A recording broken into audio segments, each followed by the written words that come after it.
Ciao e bentornato, sono Mattia di Lingua Franca e oggi parleremo di viaggi. Sì, perché sono fiducioso che questo maledetto Covid e le sue 100.000 varianti prima o poi ci lasceranno vivere tranquillamente e soprattutto potremo ritornare a viaggiare come facevamo prima di marzo 2020. Se ne hai la possibilità e non ci sei mai stato, vieni a visitare il nostro bel paese. Se invece ancora non puoi, allaccia le cinture e prepara la tua fantasia. Oggi faremo finta di essere turisti in Italia.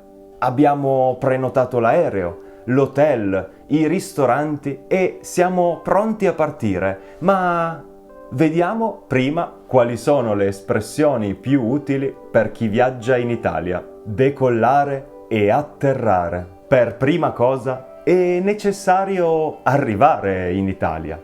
E per chi prende l'aereo, questi sono due verbi fondamentali. Decollare si usa quando l'aereo lascia il suolo e comincia a volare. Quindi prenderemo il nostro cellulare e scriveremo un messaggio a nostra mamma. Ciao mamma, l'aereo è pronto al decollo. Ti chiamo quando atterro a Roma.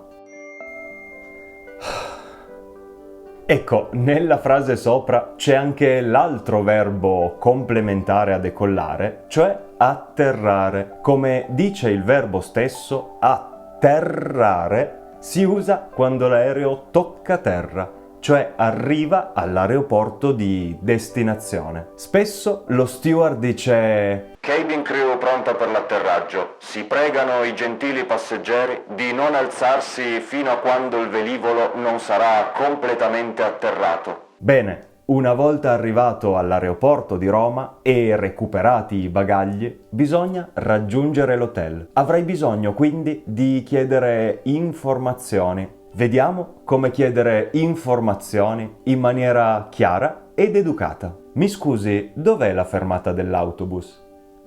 Scusami, dove si trovano i taxi? Può indicarmi dove prendere la metropolitana? Come si raggiunge il centro della città? Dove si trova o si trovano? Dov'è, dove sono? Può indicarmi? Può dirmi dove?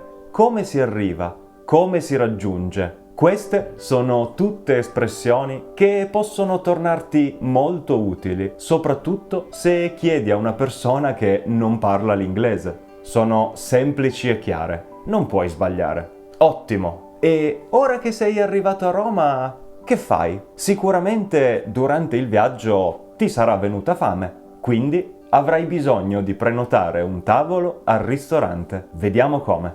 Buonasera! Posso prenotare un tavolo per 2 persone? È possibile prenotare un tavolo per le 13:30? Avete posto per 3 persone questa sera alle 9? Allo stesso modo ti può essere utile sapere a che ora apre il ristorante.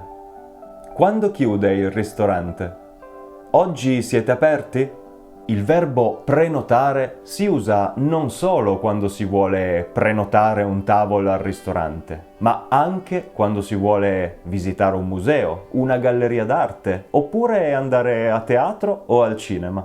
In viaggio ti capiterà poi molto spesso di dover fare una domanda o una richiesta. Per esempio, quando ordini al bar un caffè o quando chiedi di provare un abito in un negozio. Ecco i modi più semplici per fare una richiesta. Ciao, posso avere un caffè per favore?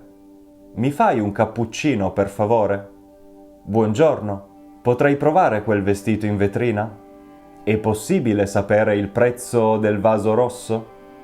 Posso, potrei, è possibile. Sono tutte modalità per fare una richiesta o domandare qualcosa, in qualsiasi situazione tu sia. Un altro verbo utile è noleggiare, che significa pagare per utilizzare qualcosa, molto spesso una macchina o una barca, per un po' di tempo. Ad esempio, puoi dire: ho noleggiato una macchina per 3 giorni per visitare Napoli e Pompei.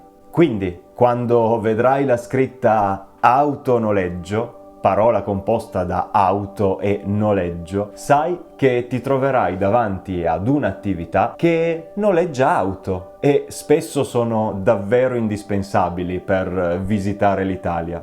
Altri verbi simili sono affittare, che è un verbo molto simile a noleggiare, ma viene di solito usato quando si parla di case o appartamenti. Prestare, che invece si usa quando qualcuno ti dà qualcosa ma in cambio non vuole niente. Per esempio, posso dire: il mio amico mi ha prestato la sua macchina fotografica per fotografare il paesaggio. Bene, spero che questa lezione ti sia stata utile e soprattutto che tu possa venire presto a trovarmi in Italia. Se questo video ti è piaciuto, un like sarebbe l'inizio di un grande viaggio. E se vuoi continuare a migliorare il tuo italiano, puoi farlo guardando questo video. Per oggi è tutto. Noi ci vediamo nel prossimo video. Buon italiano a tutti!